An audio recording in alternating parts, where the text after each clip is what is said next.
Você sabe qual é a diferença básica entre o sabão em barra e esse sabão líquido, chamado comumente pela dona de casa de detergente, e que vem em várias embalagens, várias marcas e cores? Basicamente, as duas substâncias têm uma função: limpar, ou seja, produzir uma emulsão, que é uma mistura onde a parte polar, no caso a água, consegue homogeneizar a parte apolar, no caso a gordura. Tanto o sabão quanto o detergente pertencem à classe das chamadas surfatantes, substâncias capazes de reduzir a tensão superficial da água. O sabão também é um tipo de detergente, porém um detergente vindo de um ácido graxo, enquanto esses detergentes líquidos que nós encontramos no mercado pertencem a uma classe chamada de ácidos sulfônicos. Você já atentou para o rótulo desse detergente? Já leu com atenção o que tem, qual é a composição química disso? No vídeo de hoje nós vamos aprender quais são as principais diferenças entre os detergentes líquidos e o detergente sólido, no caso o sabão, as vantagens e as desvantagens econômicas e ecológicas. Assista o vídeo, dê um joinha pra gente aí no YouTube e curta a nossa página no Facebook. Eu sou o professor Marlos e aguardo vocês para as próximas aulas. Valeu, galera!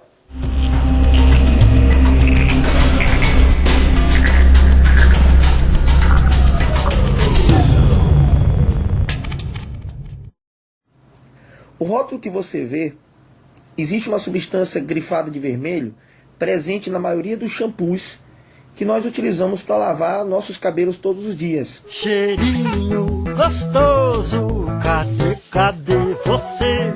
Mas essa mesma substância, que em português quer dizer lauril sulfato de sódio, que está representado aqui na fórmula abaixo, também está presente nos grandes detergentes que nós usamos para lavar louças. Ora, essa substância, que tem a ação de limpeza, pertence a uma classe de compostos chamado de surfatantes ou detergentes. É o que nós vamos ver na explicação a seguir. Então, galera, vamos começar então a explicação sobre o que são as substâncias surfactantes ou sulfatantes, também chamadas de detergentes. Então, tanto o sabão em barra quanto o detergente industrial, aquele sabão líquido que a gente conhece do dia a dia da dona de casa, eles são substâncias capazes de formar o que nós chamamos de emulsão, que é ligar uma substância polar a uma substância apolar. Como é que o detergente, como os detergentes, seja industriais, seja sabão, consegue essa proeza? Primeiro, as substâncias que são chamadas de sulfatantes, que é o caso do sabão e detergente, são substâncias conhecidas como anfifílicas. Ora, Marlos, mas o que é uma substância anfifílica? Uma substância dita anfifílica quando ela possui duas partes. Uma cadeia apolar, que geralmente é uma cadeia hidrocarbônica, ou seja, derivada de um hidrocarboneto, e uma extremidade polar, formada geralmente por elementos eletronegativos ou que contenham cargas. Dependendo do seu detergente, ele pode ser iônico ou não iônico. Tanto o sabão, que é um sal, esse composto aqui ele é um sal. Observa que aqui eu tenho o derivado de um ácido carboxílico, né? Onde o grupo carboxila ele foi substituído aqui por o sódio, ó, e aí eu tive a formação de um sal. Então, seja o sabão, que é um sal de ácido graxo. O que quer dizer graxo? Graxo quer dizer grande, graxon, do latim graxo quer dizer grande. Então, quer dizer que essa cadeia carbônica aqui tem em torno de 9 ou mais carbonos. Então, o sabão ou detergente industrial, ele tem essa parte apolar, formada por uma cadeia hidrocarbônica, e a parte polar, que geralmente aqui é o grupo funcional, que no caso do sabão, ele é um sal de ácido graxo. Diferente dos detergentes industriais, que eu tenho aqui um sal de sulfato, e o outro mais conhecido na indústria, também utilizado muito para limpeza, que é um sal derivado do ácido sulfônico. Aqui eu tenho o sulfonato. Pois bem, qual a diferença básica, as semelhanças básicas entre o sabão, que é a estrutura de cima, e as duas estruturas de baixo, que são os detergentes industriais? O sabão, por ser derivado de origem vegetal, ou seja, é muito mais natural, não é sintético como os detergentes industriais, e, portanto, tem uma biodegradabilidade muito mais rápida. Mas existem alguns empecilhos, alguns problemas que o sabão gera. Que problemas são esses? Basicamente, esse sal de ácido carboxílico, quando eu tenho presença de água dura, uma água rica em cálcio, em íons de cálcio ou íons de magnésio, esses íons podem substituir esse sódio e com isso formar sais precipitados insolúveis. Esses carboxilatos de cálcio, de alumínio, de ferro, que são insolúveis, vão para o fundo do recipiente formando uma espécie de crosta. E claro que nenhuma dona de casa quer lavar uma louça e depois ter uma crosta, uma sujeira no fundo. A vantagem dos detergentes industriais é porque quando esse íon sódio ele é substituído por um cálcio ou um alumínio ou um ferro, que é a dureza da água, ele não forma sais insolúveis. Então, não há para a dona de casa o problema da dureza da água. Consequentemente, eu preciso de menos detergente para poder fazer a limpeza.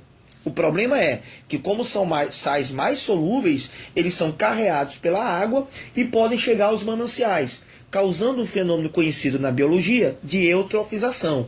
Esse excesso de matéria orgânica vai causar o bloom, o aparecimento de cianobactérias que vão tirar o oxigênio da água. Pois bem, um detergente ele é considerado biodegradável quando justamente a cadeia, essa cadeia hidrocarbônica, ela for linear. Se essa cadeia ela for ramificada, quanto maior o número de ramificações nessas cadeias, menor será a biodegradabilidade desse teu detergente. Outra coisa interessante é que a maioria dos detergentes industriais, eles, em semelhança ao sabão, eles são chamados de tensoativos aniônicos. Por quê? Na hora que esse sódio que está ligado ao meu detergente, ele é lavado, ele é levado pela água, a parte carbônica fica com a carga negativa. Você percebe aqui a presença da carga negativa aqui. Logo, se os detergentes são tensoativos, eles têm essa capacidade de reduzir a tensão superficial da água, fazer com que a água molhe melhor. Mas além disso, o que nós podemos ver nessa figura é que cada molécula de detergente tem a sua parte apolar, representado pela cauda laranja, que vai ficar voltado para a gordura, causando então a adesão à gordura. Depois que eu tenho essa adesão à gordura, as micelas são formadas, que são justamente quando as moléculas do detergente envolvem a gordura, que é a parte apolar, o óleo, e depois elas impedem que esse óleo se reagrupe, formando então a repulsão. Esse desligamento posterior à repulsão é o que vai formar as chamadas micelas coloidais. Ora, então agora nós temos a parte polar, que seria a água, junto com a parte apolar, que seria a gordura. E quem provoca essa homogeneização do sistema é o sabão, que passa a ser para a gente agora o chamado agente emulsificante, já que emulsão é a mistura de dois líquidos immiscíveis, parcialmente miscíveis por ação do agente emulsificante. Galera, então como é que funciona a formação da emulsão a partir do sabão? Como é que o sabão consegue homogeneizar água e óleo? Nessa animação que nós vamos ver agora, a gente vai ter uma ideia basicamente do que é a formação das micelas coloidais, como a parte hidrofóbica do sabão se volta para a gordura, para o óleo, prendendo esse óleo numa micela coloidal, e a parte polar volta-se para a água, e assim a gente consegue fazer a emulsão. Atente para a animação. Então, nessa animação, primeiro nós temos a parte carbônica, hidrocarbônica, que é representado pela parte apolar do sabão. E a parte do carboxilado, representado pela bola verde, o carboxilato, então seria a parte polar. Veja aí, por exemplo, que o óleo e a água não se misturam e o óleo então forma gotas. Mas quando colocamos então o sabão na água, a parte apolar, que é representado por essas barrinhas amarelas, que são as cadeias carbônicas, voltam-se para o óleo, prendendo o óleo dentro da micela. E a parte polar, sendo as bolinhas verdes, volta-se para a água. E voilá, está aí a limpeza e a emulsificação. Outro erro muito comum é acreditar que quanto mais espuma o detergente faz, melhor. Na realidade, a eficiência de um detergente tem a ver com a capacidade dele emulsificar, não necessariamente formar espumas. Tanto é que as indústrias, sabendo que as pessoas acreditam nesse fato, adicionam substâncias capazes de formar mais espumas.